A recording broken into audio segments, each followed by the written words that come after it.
Seekers, lagi cari kerjaan? Atau sedang harap-harap cemas menunggu panggilan kerja? Nah, jadi makin penasaran kan tentang kegiatan rekrutmen di suatu perusahaan? Oke, mari kita bahas tentang kegiatan rekrutmen di suatu perusahaan secara umum.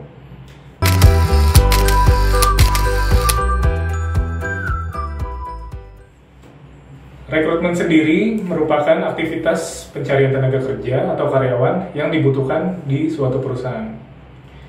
Hal-hal yang harus diperhatikan dalam kegiatan aktivitas rekrutmen yaitu meliputi yang pertama, kebutuhan tenaga kerja tambahan, dan yang kedua adalah pergantian karyawan mengundurkan diri, ketiga, relokasi atau pembukaan cabang baru, yang keempat adalah regenerasi karyawan, dan yang kelima adalah untuk menciptakan suasana kerja baru.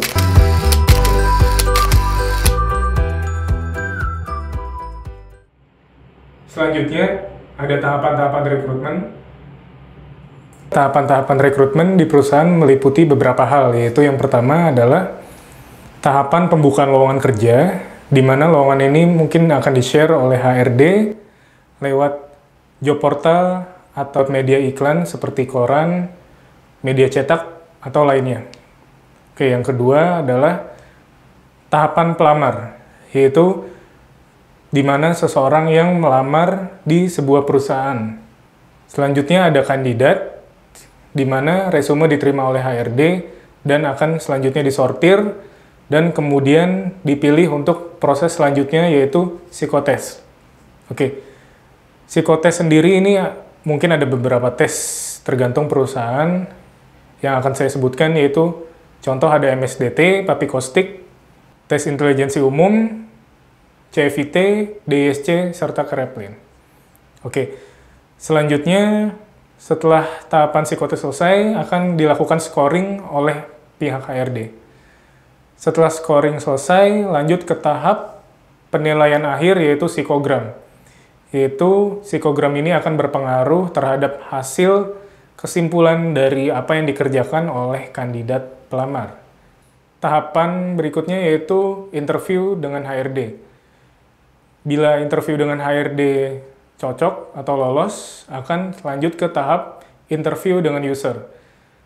Bila interview dengan user cocok, selanjutnya akan ke tahap berikutnya yaitu finalisasi.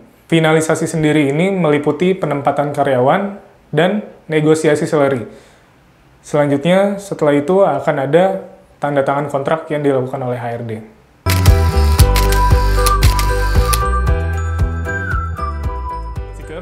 Poin selanjutnya yaitu adalah informasi dan media saluran tenaga kerja.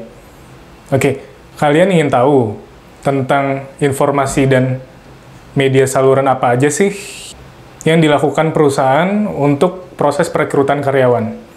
Yaitu yang pertama, ada proses secara offline, yaitu meliputi kemitraan atau kerjasama antara sekolah dan kampus seperti kampus hiring ataupun job fair yang diadakan di sekolah dan di kampus. Yang kedua, ada saluran online yaitu seperti di job portal, yaitu ada Jobstreet, Career.com, LinkedIn, JobsDB, dan JobsID.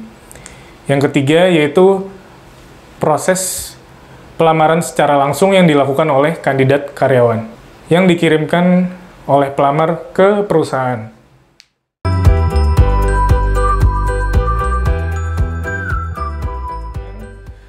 Bila ada pertanyaan, silakan hubungi kami atau komentar di kolom bawah ini. Oke, salam sukses sahabat Seekers.